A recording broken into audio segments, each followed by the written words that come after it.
오늘 우리에게 주시는 하나님의 말씀은 신약성경 누가복음 9장 18절에서 36절까지의 말씀입니다. 하나님의 말씀을 받들어 읽겠습니다. 예수께서 따로 기도하실 때에 제자들이 주와 함께 있더니 물어 이르시되 무리가 나를 누구라고 하느냐?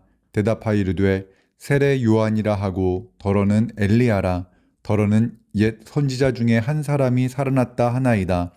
예수께서 이르시되 너희는 나를 누구라 하느냐? 베드로가 대답하여 이르되 하나님의 그리스도시니이다 하니 경고하사 이 말을 아무에게도 이르지 말라 명하시고 이르시되 인자가 많은 고난을 받고 장로들과 대제사장들과 서기관들에게 버림받아 죽임을 당하고 제3일에 살아나야 하리라 하시고 또 무리에게 이르시되 아무든지 나를 따라오려거든 자기를 부인하고 날마다 제 십자가를 지고 나를 따를 것이니라. 누구든지 제 목숨을 구원하고자 하면 잃을 것이요 누구든지 나를 위하여 제 목숨을 잃으면 구원하리라. 사람이 만일 온 천하를 얻고도 자기를 잃든지 빼앗기든지 하면 무엇이 유익하리요.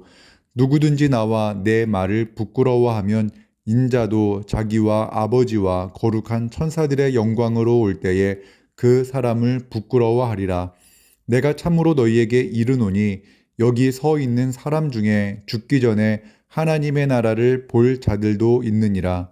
이 말씀을 하신 후 8일쯤 되어 예수께서 베드로와 요한과 야고보를 데리고 기도하시러 산에 올라가사 기도하실 때에 용모가 변화되고 그 옷이 휘어져 광채가 나더라.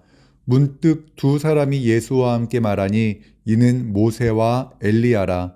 영광 중에 나타나서 장차 예수께서 예루살렘에서 별세하실 것을 말할세 베드로와 및 함께 있는 자들이 깊이 졸다가 온전히 깨어나 예수의 영광과 및 함께 선 두 사람을 보더니 두 사람이 떠날 때에 베드로가 예수께 여짜오되 주여 우리가 여기 있는 것이 좋사오니 우리가 초막 셋을 짓되 하나는 주를 위하여 하나는 모세를 위하여 하나는 엘리야를 위하여 하사이다 하되 자기가 하는 말을 자기도 알지 못하더라.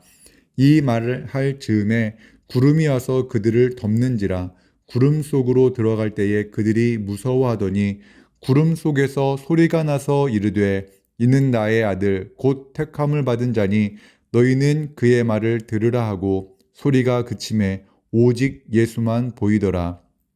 제자들이 잠잠하여 그 본 것을 무엇이든지 그때에는 아무에게도 이르지 아니하니라. 아멘. 오늘 이 본문의 말씀으로 예수님을 따르려면이라는 제목으로 하나님의 말씀을 나누겠습니다. 요한복음에 의하면 오병이어의 기적이 있은 후 떡과 고기를 배부르게 먹은 사람들이 예수님을 억지로 그들의 임금으로 삼으려 했다고 말합니다. 예수님은 사람들의 마음을 아시고 홀로 산으로 떠나 기도하셨습니다. 오늘 본문도 오병이어의 기적을 경험한 제자들과 예수님 사이에서 오고 간 대화의 내용입니다. 예수님은 사람들이 자신을 누구라고 하는지 제자들에게 물었습니다. 사람들은 예수님을 가리켜 세례 요한, 엘리야 또는 선지자 중에 한 사람이라고 부르고 있었습니다. 예수님은 이번에는 제자들에게 물었고 베드로가 대답했습니다. 20절입니다. 예수께서 이르시되 너희는 나를 누구라 하느냐? 베드로가 대답하여 이르되 하나님의 그리스도시니이다 하니 오병이어의 기적을 경험한 제자들은 예수님이 이스라엘을 회복시키실 그리스도라 생각했을 겁니다. 베드로가 예수님이 하나님의 그리스도라고 말했으나 그는 예수님께서 세상 죄를 짊어지고 십자가에 달려 죽으실 하나님의 어린 양까지는 생각하지 못했을 겁니다. 베드로가 생각한 하나님의 그리스도는 아마도 다윗 왕과 같이 강력한 힘으로 로마를 물리치고 이스라엘을 회복시키는 강력한 왕, 그러한 왕의 이미지였을 겁니다. 예수님은 제자들에게 이 말을 아무에게도 이르지 말라시며 제자들이 기대했던 것과는 다른 말씀을 하십니다. 22절입니다. 이르시되 인자가 많은 고난을 받고 장로들과 대제사장들과 서기관들에게 버림받되어 죽임을 당하고 제3일에 살아나야 하리라 하시고, 예수님은 자신이 장로들과 대제사장들과 서기관들에게 고난을 받고 또한 죽임을 당할 것이다 라고 말씀하셨습니다. 그리고 죽임을 당하고 제3일에 살아날 것이라는 것도 말씀하십니다. 제자들은 병든 자를 고치고 죽은 자를 살리실 수 있는 능력 있는 예수님께서 왜 유대교 지도자들에게 버림받아서 죽으셔야 하는지 이해할 수 없었고, 더 나아가 죽은 자가 다시 살아난다는 것도 당시에는 이해할 수 없었습니다. 하지만 주님은 그들에게 계속 말씀하십니다. 23, 24절의 말씀입니다. 또 무리에게 이르시되 아무든지 나를 따라오려거든 자기를 부인하고 날마다 제 십자가를 지고 나를 따를 것이니라. 누구든지 제 목숨을 구원하고자 하면 잃을 것이요 누구든지 나를 위하여 제 목숨을 잃으면 구원하리라. 아멘. 예수님은 무리에게 예수님을 따라오려거든 자기를 부인하고 날마다 자기 십자가를 지고 따라야 한다고 말씀하셨습니다. 매일 자기 십자가를 지는 것은 무엇을 말합니까? 십자가를 진다는 것은 십자가 사형 선고를 받은 사람이 그 사용 장소까지 십자가 형틀을 짊어지고 가는 것을 말합니다. 십자가형을 선고받은 후에 예수님도 자기 십자가를 지고 골고다까지 가서 그곳에서 못 박혀 죽으셨습니다. 십자가형을 선고받고 십자가를 진 사람은 그 끔찍한 죽음에 이르게 될 것입니다. 예수님은 제자들에게 예수님을 따르려면 그 십자가를 날마다 지고 따라야 된다고 말씀하셨습니다. 그런데 예수님을 따르기 위해 자기 십자가를 진다는 것은 예수님처럼 십자가에서 죽을 것을 각오하고 주님의 일을 열심히 하라는 말, 그것이 아닙니다. 자기 십자가를 지고 예수님을 따르는 제자들은 예수님께서 하신 말씀처럼 십자가에 달려 죽음을 당하고 제3일에 다시 살아나는 부활이 있음을 기억하고 그 십자가를 지라는 말씀입니다. 교회의 시작은 예수님이 이 땅에서 태어나신 성탄이 아닙니다. 또한 예수님께서 십자가에 달려 죽으신 그 시간도 아닙니다.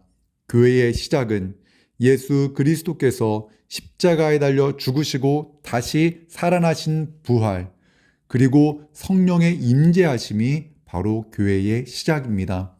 우리가 안식일을 지키지 않고 주일을 지킵니다. 우리는 금요일에 십자가에 달려 죽으시고 3일 만에 다시 부활하신 그날 부활의 감격 속에서 예배합니다. 부활에 대한 믿음이 없으면 예수님을 따르다 겪게 되는 고난을 이겨낼 수 없습니다. 십자가의 죽음과 부활에 대한 강한 믿음을 가지고 있었던 사도 바울은 다음과 같이 고백합니다. 빌립보서 3장 10절에서 11절을 새번역 성경으로 읽어드리겠습니다. 내가 바라는 것은 그리스도를 알고 그분의 부활의 능력을 깨닫고 그분의 고난에 동참하여 그분의 죽으심을 본받는 것입니다. 그리하여 나는 어떻게 해서든지 죽은 사람들 가운데서 살아나는 부활에 이르고 싶습니다. 아멘. 날마다 십자가를 지고 가는 제자는 날마다 부활의 소망을 간직하고 그 길을, 예수님의 뒤를 따라가는 것입니다. 본문 24절부터 26절까지의 말씀입니다.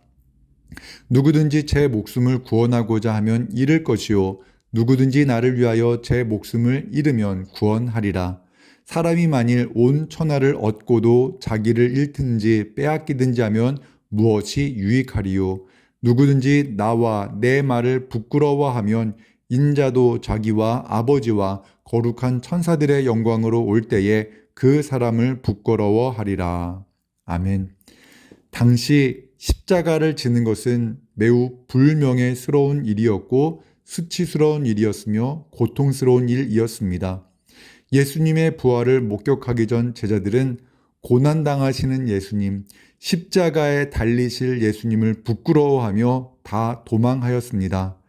하지만 죽음을 당하신 지 사흘 만에 다시 살아나신 예수님을 만난 후 그들의 믿음은 회복되었고 십자가에 달리시고 부활하신 예수님을 전하기 시작했습니다. 더 나아가 그들에게 성령이 임함으로 그들은 죽음을 두려워하지 않고 담대하게 예수님의 증인이 되었습니다. 고린도전서 1장 18절의 말씀입니다. 십자가의 도가 멸망하는 자들에게는 미련한 것이요 구원을 받는 우리에게는 하나님의 능력이라. 아멘. 십자가에도 우리의 죄를 속하기 위해 하나님의 독생자 예수님께서 십자가에 달려 죽으시고 3일 만에 다시 살아나심으로 잠자는 자들의 첫 열매가 되셨습니다. 오늘 본문 28절에서 36절에는 예수님의 용모가 변화되어 모세와 엘리야와 대화를 나누는 장면이 나옵니다. 30절에서 31절의 말씀입니다. 문득 두 사람이 예수와 함께 말하니 이는 모세와 엘리야라. 영광 중에 나타나서 장차 예수께서 예루살렘에서 별세하실 것을 말할세. 이스라엘 역사상 가장 위대한 선지자 두 명이 예수님과 대화하고 있습니다. 그 대화의 주제는 예수님께서 장차 예루살렘에서 죽으실 것이다 라는 것을 말하고 있습니다. 그 십자가의 죽음이 하나님의 놀라운 계획임을 말씀하고 있는 것입니다. 그리고 그 놀라운 광경이 끝난 후 하나님의 음성이 들려옵니다. 본문 34절입니다. 구름 속에서 소리가 나서 이르되 이는 나의 아들 곧 택함을 받은 자니 너희는 그의 말을 들으라. 아멘. 제자들은 부활을 경험하기 전까지 이 모든 상황을 온전히 이해하지 못했습니다. 십자가의 죽음도 부활도 그러나 부활하신 예수님을 뵈었을 때 그리고 성령이 임하였을 때 비로소 예수님께서 하신 말씀과 그들이 목격했던 모든 것을 깨닫게 되었고 그들은 주님을 더욱 힘있게 따를 수 있었습니다. 십자가에 못 박힌다는 것은 단순한 죽음을 의미하지 않습니다. 예수님께서 부활하신 것처럼 우리도 부활할 것임을 믿는 것입니다. 이 부활 신앙을 가지고 살아가는 모든 성도님들이 되시기를 주님의 이름으로 축원합니다. 기도하겠습니다. 사랑과 은혜 하나님 아버지, 예수님을 따르려면 매일 자기 십자가를 지고 따라오라고 말씀하신 것처럼 하나님, 우리도 주님을 따르게 하여 주옵소서. 예수님의 십자가의 길이 너무 힘들고 어려운 길이었지만 그 길이 우리를 향한 사랑이었고 우리를 구원하시기 위한 하나님의 사랑이었음에 감사를 드립니다. 우리도 예수 그리스도의 십자가를 지고 부활하신 예수님을 바라보며 부활 신앙으로 오늘 이 하루 승리하게 하여 주옵소서. 예수님의 이름으로 기도드리옵나이다. 아멘. 생명의 말씀으로 나를 채우사 주의 길 예비케 하소서.